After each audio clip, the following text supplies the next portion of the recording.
Lemorne Versus Huell. Elizabeth Stoddard. Harper's New Monthly Magazine 26, 1863, 530-743. The 2 months I spent at Newport with Aunt Eliza Huell, who had been ordered to the seaside for the benefit of her health, were the months that created all that is dramatic in my destiny. My aunt was troublesome, for she was not only out of health but in a lawsuit. She wrote to me, for we lived apart, asking me to accompany her not because she was fond of me or wished to give me pleasure, but because I was useful in various ways. Mother insisted upon my accepting her invitation, not because she loved her late husband's sister, but because she thought it wise to cotton to her in every particular, for Aunt Eliza was rich, and we 2 lone women were poor. I gave my music pupils a longer and earlier vacation than usual, took a week to arrange my wardrobe for, I made my own dresses and, then started for New York, with the $5 which Aunt Eliza had sent for my fare thither. I arrived at her house in Bond Street at 7 a.m. and found her man James in conversation with the milkman. He informed me that Miss Huell was very bad, and that the housekeeper was still in bed. I supposed that Aunt Eliza was in bed also, but I had hardly entered the house when I heard her bell ring, as she only could ring it with an impatient jerk. "She wants hot milk," said James, "and the man has just come." I laid my bonnet down and went to the kitchen. Saluting the cook, who was an old acquaintance, and who told me that the divil had been in the range that morning, I took a pan, into which I poured some milk, and held it over the gaslight till it was hot. Then I carried it up to Aunt Eliza. "Here is your milk, Aunt Eliza. You have sent for me to help you, and I begin with the earliest opportunity. I looked for you an hour ago. Ring the bell." I rang it. "Your mother is well, I suppose. She would have sent you, though, had she been sick in bed." "She has done so. She thinks better of my coming than I do." The housekeeper, Mrs. Roll, came in, and Aunt Eliza politely requested her to have breakfast for her niece as soon as possible. "I do not go down of mornings yet," said Aunt Eliza, "but Mrs. Roll presides. See that the coffee is good, Roll." "It is good generally, Miss Huell." "You see that Margaret brought me my milk." "Ahem," said Mrs. Roll, marching out. At the beginning of each visit to Aunt Eliza, I was in the habit of dwelling on the contrast between her way of living and ours. We lived from hand to mouth. Everything about her wore a hereditary air, for she lived in my grandfather's house, and it was the same as in his day. If I was at home when these contrasts occurred to me, I should have felt angry. As it was, I felt them as in a dream. The china, the silver, the old furniture, and the excellent fare soothed me. In the middle of the day, Aunt Eliza came downstairs, and after she had received a visit from her doctor, decided to go to Newport on Saturday. It was Wednesday, and I could, if I chose, make any addition to my wardrobe. I had none to make, I informed her. What were my dresses? Had I a black silk? She asked. I had no black silk, and thought one would be unnecessary for hot weather. Who ever heard of a girl of 24 having no black silk? You have flimsy muslins, I dare say. And you like them. For present wear. That afternoon she sent Mrs. Roll out, who returned with a splendid heavy silk for me, which Aunt Eliza said should be made before Saturday, and it was. I went to a fashionable dressmaker of her recommending, and on Friday it came home, beautifully made and trimmed with real lace. Even the pushers could find no fault with this, said Aunt Eliza, turning over the sleeves and smoothing the lace. Somehow she smuggled into the house a white straw bonnet, with white roses, also a handsome mantilla. She held the bonnet before me with a nod, and deposited it again in the box, which made a part of the luggage for Newport. On Sunday morning, we arrived in Newport, and went to a quiet hotel in the town. James was with us, but Mrs. Roll was left in Bond Street, in charge of the household. Monday was spent in an endeavor to make an arrangement regarding the hire of a coach and coachman. Several livery stable keepers were in attendance, but nothing was settled, till I suggested that Aunt Eliza should send for her own carriage. James was sent back the next day, and returned on Thursday with coach, horses, and William her coachman. That matter being finished, and the trunks being unpacked, she decided to take her first bath in the sea, expecting me to support her through the trying ordeal of the surf. As we were returning from the beach, we met a carriage containing a number of persons with a family resemblance. When Aunt Eliza saw them, she angrily exclaimed, "Am I to see those Uxbridges every day?" Of the Uxbridges, this much I knew, that the two brothers Uxbridge were the lawyers of her opponents in the lawsuit which had existed 3 or 4 years.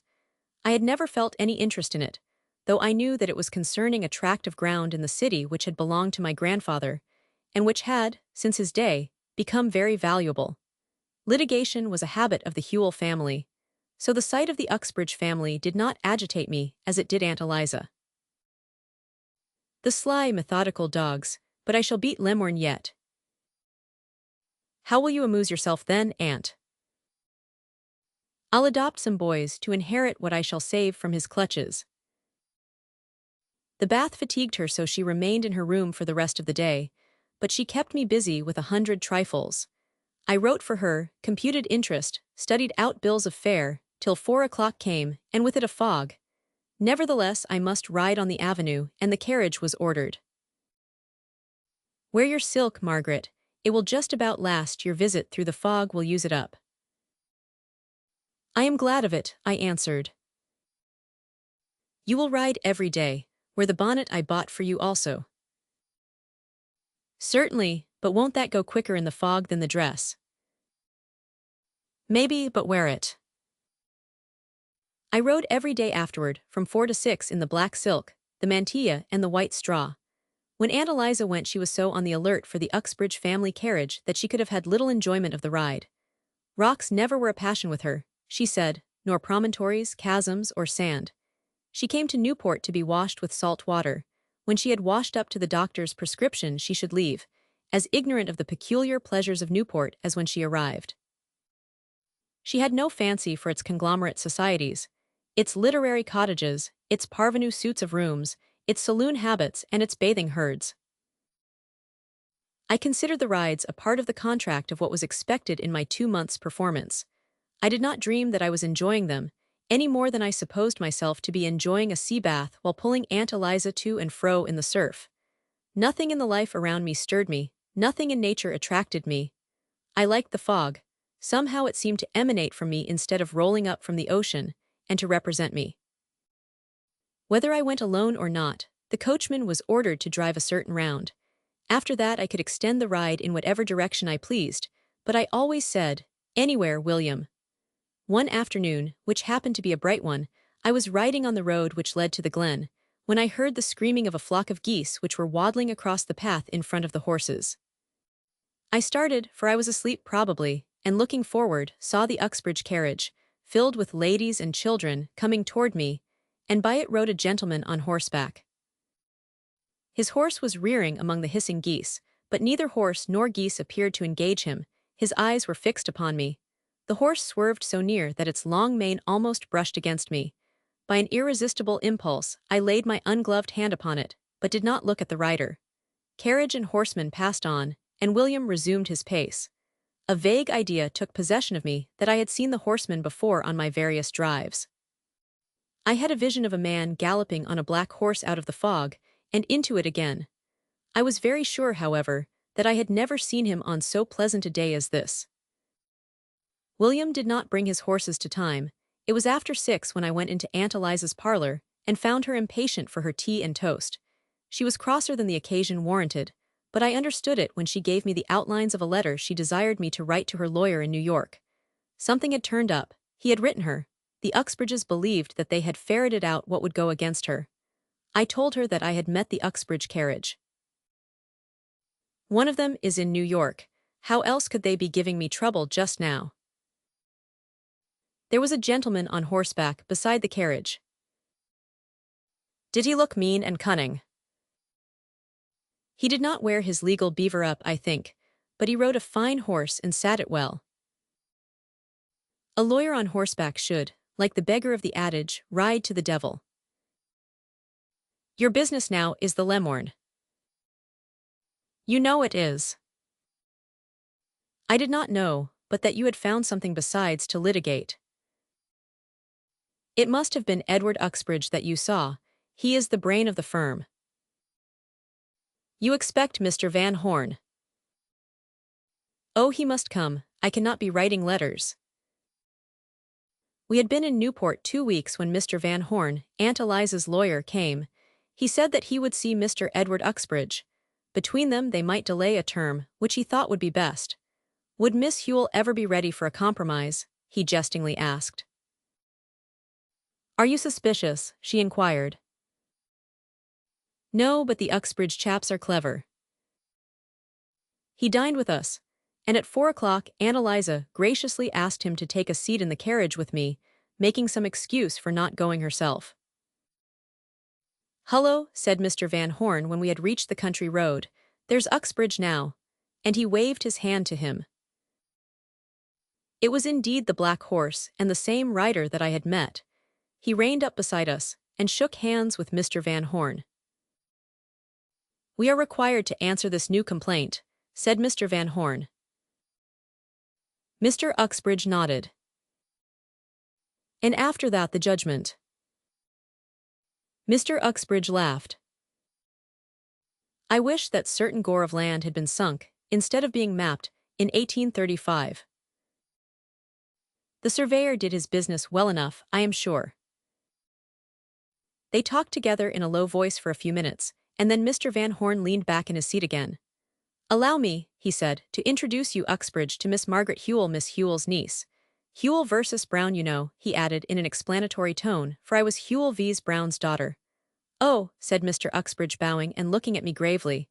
I looked at him also. He was a pale, stern-looking man and 40 years old certainly. I derived the impression at once that he had a domineering disposition, perhaps from the way in which he controlled his horse. Nice beast that, said Mr. Van Horn.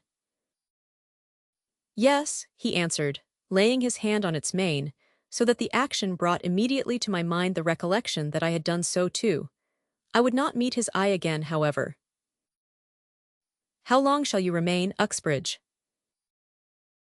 I don't know. You are not interested in the lawsuit, Miss Huell, he said, putting on his hat. Not in the least. Nothing of mine is involved. We'll gain it for your portion yet, Miss Margaret, said Mr. Van Horn, nodding to Mr. Uxbridge and bidding William drive on. He returned the next day, and we settled into the routine of hotel life. A few mornings after, she sent me to a matinee, which was given by some of the opera people, who were in Newport strengthening the larynx with applications of brine. When the concert was half over, and the audience were making the usual hum and stir, I saw Mr. Uxbridge against a pillar, with his hands encased in pearl-colored gloves, and holding a shiny hat. He turned half away when he caught my eye, and then darted toward me. You have not been much more interested in the music than you are in the lawsuit, he said, seating himself beside me. The tutor of the Italian voice is agreeable, however. It makes one dreamy. A child. Yes, a child, not a man nor a woman. I teach music. I cannot dream over 1, 2, 3. You a music teacher. For 6 years. I was aware that he looked at me from head to foot, and I picked at the lace on my invariable black silk. But what did it matter whether I owned that I was a genteel pauper, representing my aunt's position for 2 months, or not? Where? In Waterbury. Waterbury differs from Newport. I suppose so. You suppose. A young gentleman sauntered by us, and Mr. Uxbridge called to him to look up the Misses Uxbridge, his nieces, on the other side of the hall. Paterfamilias Uxbridge has left his brood in my charge, he said. I try to do my duty, and he held out a twisted pearl-colored glove which he had pulled off while talking. What white nervous fingers he had! I thought they might pinch like steel. You suppose, he repeated. I do not look at Newport. Have you observed Waterbury? I observe what is in my sphere. He was silent then. The second part of the concert began. but I could not compose myself to appreciation. Either the music or I grew chaotic. So many tumultuous sounds I heard of hope, doubt, inquiry, melancholy, and desire. Or did I feel the emotions which these words express? Or was there magnetism stealing into me from the quiet man beside me? He left me with a bow before the concert was over, and I saw him making his way out of the hall when it was finished. I had been sent in the carriage, of course, but several carriages were in advance of it before the walk, and I waited there for William to drive up. When he did so, I saw by the oscillatory motion of his head, though his arms and wiffen were perfectly correct, that he was inebriated. It was his first occasion of meeting fellow coachmen in full dress, and the occasion had proved too much for him. My hand, however, was on the coach door, when I heard Mr. Uxbridge say, at my elbow, "It is not safe for you." "Oh, sir, it is in the program that I ride home from the concert," and I prepared to step in. "I shall sit on the box then." "But your nieces?" "They are walking home, squired by a younger knight." Aunt Eliza would say, I thought, needs must when a lawyer drives, and I concluded to allow him to have his way, telling him that he was taking a great deal of trouble. He thought it would be less if he were allowed to sit inside. Both ways were unsafe. Nothing happened. William drove well from habit, but James was obliged to assist him to dismount. Mr. Uxbridge waited a moment at the door, and so there was quite a little sensation, which spread its ripples till Aunt Eliza was reached. She sent for William, whose only excuse was dampness. "Uxbridge knew my carriage, of course," she said with a complacent voice. "He knew me," I replied. "You do not look like the Huells." "I look precisely like the young woman to whom he was introduced by Mr. Van Horn." "Oh ho!"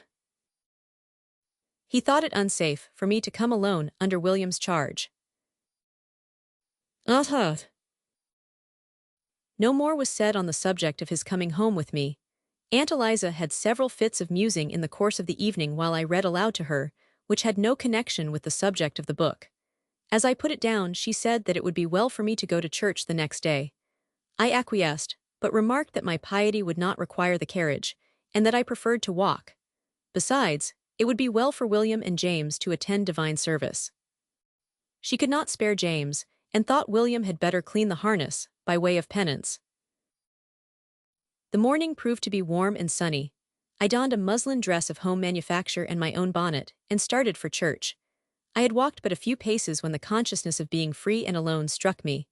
I halted, looked about me, and concluded that I would not go to church but walk into the fields. I had no knowledge of the whereabouts of the fields, but I walked straight forward, and after a while came upon some barren fields, cropping with coarse rocks, along which ran a narrow road. I turned into it, and soon saw beyond the rough coast the blue ring of the ocean, vast, silent, and splendid in the sunshine. I found a seat on the ruins of an old stone wall, among some tangled bushes and briars. There being no Aunt Eliza to pull through the surf, and no animated bathers near, I discovered the beauty of the sea, and that I loved it. Presently I heard the steps of a horse, and to my astonishment Mr. Uxbridge rode past. I was glad he did not know me. I watched him as he rode slowly down the road, deep in thought. He let drop the bridle, and the horse stopped, as if accustomed to the circumstance, and pawed the ground gently or yawed his neck for pastime. Mr. Uxbridge folded his arms and raised his head to look seaward. It seemed to me as if he were about to address the jury. I had dropped so entirely from my observance of the landscape that I jumped when he resumed the bridle and turned his horse to come back. I slipped from my seat to look among the bushes, determined that he should not recognize me, but my attempt was a failure. He did not ride by the second time. "Miss Huell," and he jumped from his saddle, slipping his arm through the bridle. "I am a runaway. What do you think of the Fugitive Slave Bill?" "I approve of returning property to its owners." "The sea must have been God's temple first, instead of the groves." "I believe the Saurians were an orthodox tribe." "Did you stop yonder to ponder the sea?" "I was pondering Lemorne versus Huell." He looked at me earnestly, and then gave a tug at the bridle, for his steed was inclined to make a crude repast from the bushes. How was it that I did not detect you at once? He continued. My apparel is Waterbury apparel. We walked up the road slowly till we came to the end of it. Then I stopped for him to understand that I thought it time for him to leave me. He sprang into the saddle. Give us goodbye, he said, bringing his horse close to me. We are not on equal terms. I feel too humble a foot to salute you. Put your foot on the stirrup then. A leaf stuck in the horse's forelock, and I pulled it off and waved it in token of farewell. A powerful light shot into his eyes when he saw my hand close on the leaf. May I come and see you? He asked abruptly. I will. I shall say neither no or yes. He rode on at a quick pace, and I walked homeward forgetting the sense of liberty I had started with, and proceeded straightway to Aunt Eliza. I have not been to church, Aunt, but to walk beyond the town. It was not so nominated in the bond, but I went. The taste of freedom was so pleasant that I warn you there is danger of my striking. When will you have done with Newport? I am pleased with Newport now, she answered with a curious intonation. I like it. I do also. Her keen eyes sparkled. Did you ever like anything when you were with me before? Never. I will tell you why I like it, because I have met and shall probably meet Mr. Uxbridge. I saw him today. He asked permission to visit me. Let him come. He will come. But we did not see him either at the hotel or when we went abroad. Aunt Eliza rode with me each afternoon, and each morning we went to the beach. She engaged me every moment when at home, and I faithfully performed all my tasks. I clapped to the door on self-investigation, locked it against any analysis or reasoning upon any circumstance connected with Mr. Uxbridge. The only piece of treachery to my code that I was guilty of was the putting of the leaf which I brought home on Sunday between the leaves of that poem whose motto is Mariana in the Moated Grange. On Saturday morning, nearly a week after I saw him on my walk, Aunt Eliza proposed that we should go to Thoreau Street on a shopping excursion. She wanted a cap and various articles besides. As we went into a large shop, I saw Mr. Uxbridge at a counter buying gloves. Her quick eye caught sight of him, and she edged away, saying she would look at some goods on the other side. I might wait where I was. As he turned to go out, he saw me and stopped. I have been in New York since I saw you, he said. Mr. Lemorne sent for me. There is my aunt, I said. He shrugged his shoulders. I shall not go away soon again, he remarked. I missed Newport greatly. I made some foolish reply, and kept my eyes on Aunt Eliza, who dawdled unaccountably. He appeared amused, and after a little talk went away. Aunt Eliza's purchase was a rose-colored moire antique, which she said was to be made for me. For Mrs. Bliss, one of our hotel acquaintances, had offered to chaperone me to the great ball which would come off in a few days, and she had accepted the offer for me. There will be no chance for you to take a walk instead, she finished with. I cannot dance, you know. But you will be there. I was sent to a dressmaker of Mrs. Bliss's recommending, but I ordered the dress to be made after my own design, long plain sleeves, and high plain corsage, and requested that it should not be sent home till the evening of the ball. Before it came off, Mr. Uxbridge called, and was graciously received by Aunt Eliza, who could be gracious to all except her relatives. I could not but perceive, however, that they watched each other in spite of their lively conversation. To me, he was deferential, but went over the ground of our acquaintance as if it had been the most natural thing in the world. But for my lifelong habit of never calling in question the behavior of those I came in contact with, and of never expecting anything different from that I received, I might have wondered over his visit. Every person's individuality was sacred to me, from the fact, perhaps, that my own individuality had never been respected by any person with whom I had any relation, not even by my own mother. After Mr. Uxbridge went, I asked Aunt Eliza if she thought he looked mean and cunning. She laughed, and replied that she was bound to think that Mr. Lemorne's lawyer could not look otherwise. When, on the night of the ball, I presented myself in the rose-colored moire antique for her inspection. She raised her eyebrows, but said nothing about it. I need not be careful of it, I suppose, Aunt. Spill as much wine and ice cream on it as you like. In the dressing room, Mrs. Bliss surveyed me. I think I like this mass of rose color, she said. Your hair comes out in contrast so brilliantly. Why, you have not a single ornament on. It is so easy to dress without. This was all the conversation we had together during the evening, except when she introduced some acquaintance to fulfill her matronizing duties. As I was no dancer, I was left alone most of the time, and amused myself by gliding from window to window along the wall, that it might not be observed that I was a fixed flower. Still, I suffered the annoyance of being stared at by wandering squads of young gentlemen, the curled darlings of the ballroom. I borrowed Mrs. Bliss's fan in one of her visits for a protection. With that, and the embrasure of a remote window where I finally stationed myself, I hoped to escape further notice. The music of the celebrated band which played between the dances recalled the chorus of spirits which charmed Faust.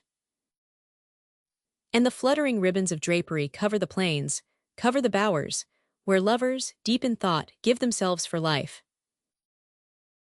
The voice of Mrs. Bliss broke its spell. I bring an old friend, Miss Huell, and he tells me an acquaintance of yours. It was Mr. Uxbridge. I had no thought of meeting you, Miss Huell. And he coolly took the seat beside me in the window, leaving to Mrs. Bliss the alternative of standing or of going away. She chose the latter. I saw you as soon as I came in, he said, gliding from window to window like a vessel hugging the shore in a storm. With colors at half-mast, I have no dancing partner. How many have observed you? Several young gentlemen. Moths. Oh no, butterflies. They must keep away now. Are you Rhadamanthus? And Karen too, I would have you row in the same boat with me. Now you're fishing. Won't you compliment me, did I ever look better? His evening costume was becoming, but he looked pale and weary and disturbed. But if we were engaged for a tournament, as his behavior indicated, I must do my best at telling. So I told him that he never looked better and asked him how I looked. He would look at me presently, he said, and decide. Mrs. Bliss skimmed by us with nods and smiles. As she vanished, our eyes followed her, and we talked vaguely on various matters, sounding ourselves and each other. When a furious redowa set in which cut our conversation into rhythm, he pushed up the window and said, "Look out." I turned my face to him to do so, and saw the moon at the full, riding through the strip of sky which our vision commanded. From the moon our eyes fell on each other. After a moment's silence, during which I returned his steadfast gaze, for I could not help it, he said, "If we understand the impression we make upon each other, what must be said?" I made no reply, but fanned myself, neither looking at the moon, nor upon the redowa, nor upon anything. He took the fan from me. "Speak of yourself," he said.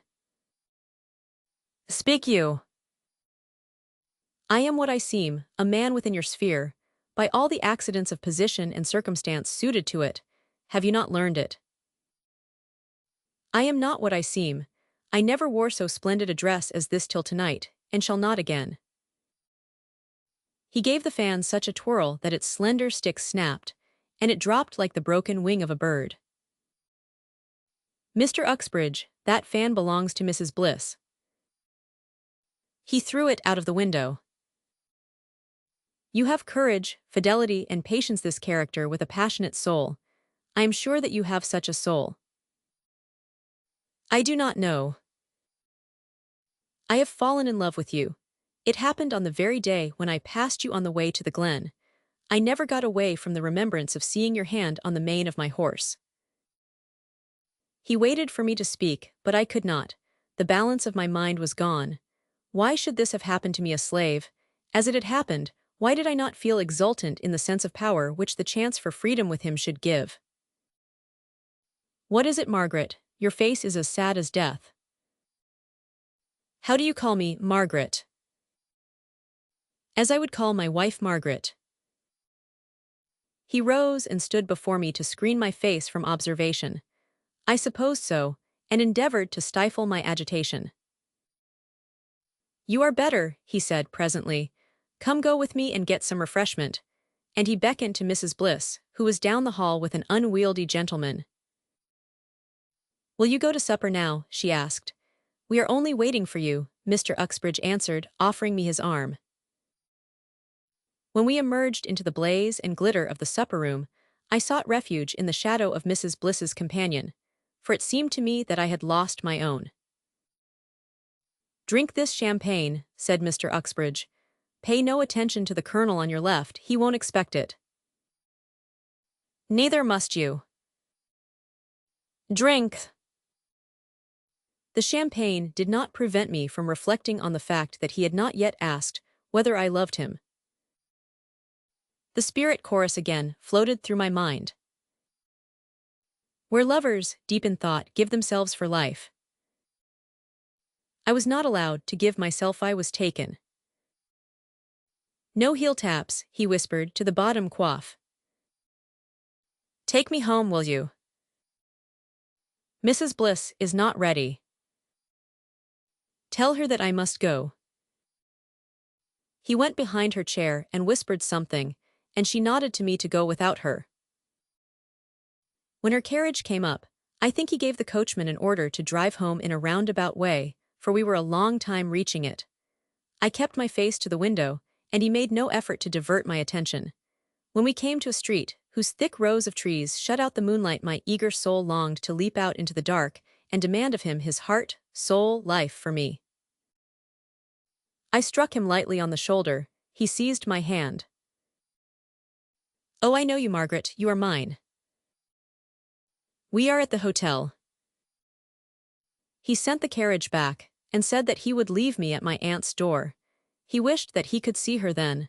Was it magic that made her open the door before I reached it? Have you come on legal business? She asked him. You have divined what I come for. Step in, it's very late. I should have been in bed but for neuralgia. Did Mr. Uxbridge come home with you, Margaret? Yes, in Mrs. Bliss's carriage. I wished to come before she was ready to leave. Well, Mr. Uxbridge is old enough for your protector, certainly. I am 40, ma'am. Do you want Margaret? I do. You know exactly how much is involved in your client's suit. Exactly. You know also that his claim is an unjust one. Do I? I shall not be poor if I lose. If I gain, Margaret will be rich. Margaret will be rich, he repeated absently. What, have you changed your mind respecting the orphans, aunt? She has and is nothing, she went on, not heeding my remark. Her father married below his station. When he died his wife fell back to her place for he spent his fortune and there she and Margaret must remain, unless Lemorne is defeated. Aunt, for your succinct biography of my position, many thanks. $60,000, she continued.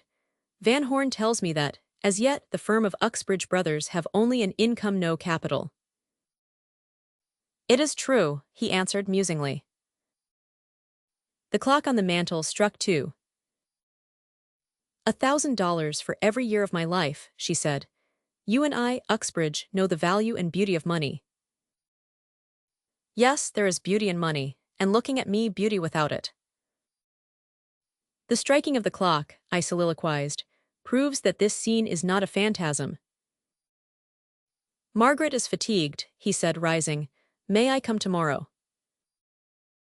It is my part only, replied Aunt Eliza, to see that she is or is not Cinderella. If you have ever thought of me, Aunt, as an individual, you must have seen that I am not averse to ashes. He held my hand a moment, and then kissed me with a kiss of appropriation. He is in love with you, she said, after he had gone. I think I know him. He has found beauty ignorant of itself, he will teach you to develop it. The next morning Mr. Uxbridge had an interview with Aunt Eliza before he saw me. When we were alone, I asked him how her eccentricities affected him. He could not but consider her violent, prejudiced, warped, and whimsical. I told him that I had been taught to accept all that she did on this basis. Would this explain to him my silence in regard to her? Can you endure to live with her in Bond Street for the present, or would you rather return to Waterbury? She desires my company while she is in Newport only. I have never been with her so long before. I understand her. Law is a game, in her estimation, in which cheating can as easily be carried on as at cards. Her soul is in this case. Her soul is not too large for it. Will you ride this afternoon? I promised, of course. From that time till he left Newport we saw each other every day, and though I found little opportunity to express my own peculiar feelings, he comprehended many of my wishes and all my tastes. I grew fond of him hourly. Had I not reason? Never was friend so considerate, never was lover more devoted. When he had been gone a few days, Aunt Eliza declared that she was ready to depart from Newport. The rose-colored days were ended. In 2 days we were on the Sound, coach, horses, servants, and ourselves. It was the 1st of September when we arrived in Bond Street. A week from that date Samuel Uxbridge, the senior partner of Uxbridge Brothers, went to Europe with his family, and I went to Waterbury, accompanied by Mr. Uxbridge. He consulted Mother in regard to our marriage, and appointed it in November. In October, Aunt Eliza sent for me to come back to Bond Street and spend a week. She had some fine marking to do, she wrote. While there I noticed a restlessness in her which I had never before observed, and conferred with Mrs. Roll on the matter. She do be awake nights a deal, and that's the reason, Mrs. Roll said. Her manner was the same in other respects. She said she would not give me anything for my wedding outfit, but she paid my fare from Waterbury and back.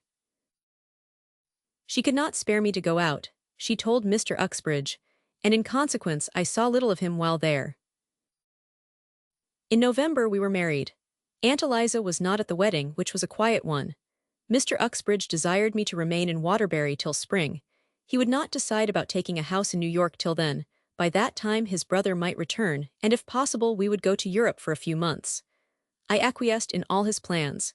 Indeed I was not consulted, but I was happy in him, and happy in everything. The winter passed in waiting for him to come to Waterbury every Saturday, and in the enjoyment of the 2 days he passed with me. In March Aunt Eliza wrote me that Lemorne was beaten. Van Horn had taken up the whole contents of his snuff-box in her house the evening before in amazement at the turn things had taken. That night I dreamed of the scene in the hotel at Newport. I heard Aunt Eliza saying, "If I gain, Margaret will be rich." And I heard also the clock strike 2. As it struck I said, "My husband is a scoundrel," and woke with a start.